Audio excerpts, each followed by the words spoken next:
ដំរីសាគឺជាប្រភេទដំរីធំហើយនៅពេលដែលវាស្លាប់គឺយើងមិនអាចយកអ្វីមកបិទបាំងវាបានទេមានតែយកទៅកប់ប៉ុណ្ណោះយកចង្អេរបាំងបងប្អូនអ្នកតាមដានស្គាល់ហើយចង្អេររាងតូចទេនៅពេលដែលដំរីសាស្លាប់យកចង្អេរទៅបាំងសួរថាតើយើងបាំងចិត្តដែរឬទេបាទជួបគ្នាសាជាថ្មីហើយឃើញថាមានអ្នកតាមដានជាច្រើនកំពុងតែចង់ចេះចង់ដឹងចង់ស្គាល់ហើយ follow page ខ្ញុំបានច្រើនមែនទែនហើយមានបងប្អូនខ្លះក៏សួរនាំពីការរៀនដែរការបង្រៀនរបស់ខ្ញុំនេះគឺខ្ញុំបង្រៀននៅតាមប្រព័ន្ធ social media នេះគឺចែកម្លែកដោយឥតគិតថ្លៃទេហើយសម្រាប់ថ្ងៃទី22ខែកុម្ភៈឆ្នាំ2026ហ្នឹងគឺម៉ោង5ដល់ម៉ោង6កន្លះល្ងាចខ្ញុំនឹងមានវគ្គប្រដាខ្លីមួយទាក់ទងនឹងគន្លឹះនៃការសរសេរសំណេរតែងសេចក្តីបែបបញ្យលប្រធានសុភាសិតខ្មែរហើយសម្រាប់បងប្អូនដែលបានចុះឈ្មោះចូលរៀនសូមកុំភ្លេច download យកកម្មវិធី Google Meet ដើម្បីយើងរៀនតាមអនឡាញហើយងាយស្រួលដើម្បីទទួលបាននៅវីដេអូក៏ដូចជាមេរៀនថ្មីៗបន្ថែមទៀតបងប្អូនក៏ដូចជាអ្នកតាមដានគ្រាន់តែចុច follow ឬ subscribe ជាការស្រេចឥឡូវកុំឲ្យខាតពេលចូលទៅមើលសុភាសិតយើងទាំងអស់គ្នាដំរីសាស្លាប់យកចង្អេរបាំងតើសុភាសិតនេះមានអត្ថន័យនិងខ្លឹមសារយ៉ាងណាសូមតាមដានជាមួយខ្ញុំបាទដូចតទៅដំរីសាស្លាប់យកចង្អេរបាំងនេះខ្ញុំសូមពន្យល់មួយសិន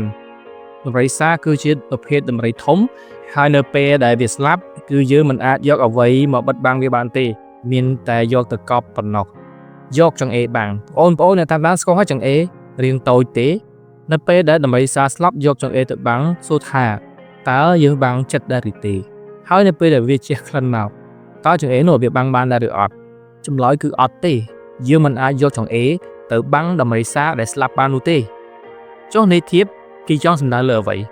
ដំរីសាស្លាប់នេះគឺសំដៅទៅដល់រឿងអាសោចរឿងអាក្រក់រឿងមិនល្អរឿងអវិជ្ជមានដែលយើងបានធ្វើហើយ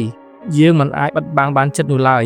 ដូច្នេះហើយបានជាដូនតាយើងបានអប់រំថាធ្វើអ្វីក៏ដោយយើងធ្វើតែអំពើល្អទៅអញ្ចឹងបើយើងធ្វើអំពើអាក្រក់ជាមិនផុតពីគេដឹងនោះឡើយឧទាហរណ៍ដូចជាករណីឃាតកម្មនៅពេលដែលឃាតករសម្លាប់សំណងគ្រោះហើយ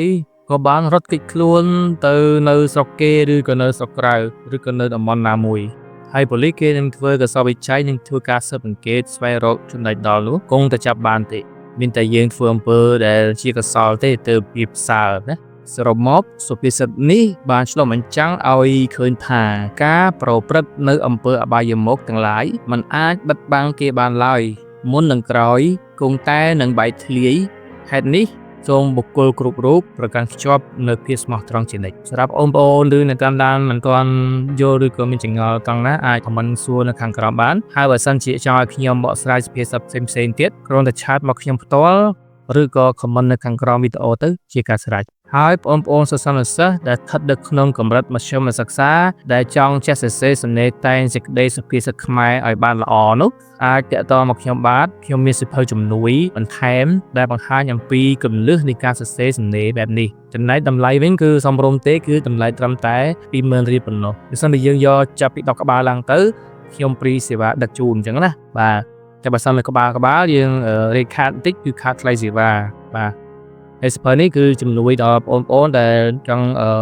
អភិវឌ្ឍការសរសេរបានល្អអញ្ចឹងអាចតាក់ទងមក admin ផ្ទាល់មកដើម្បីងាយស្រួលតាក់ទងគ្នាណាអរគុណច្រើនសម្រាប់ការតាមដានជួបគ្នានៅក្នុងវីដេអូបន្ទាប់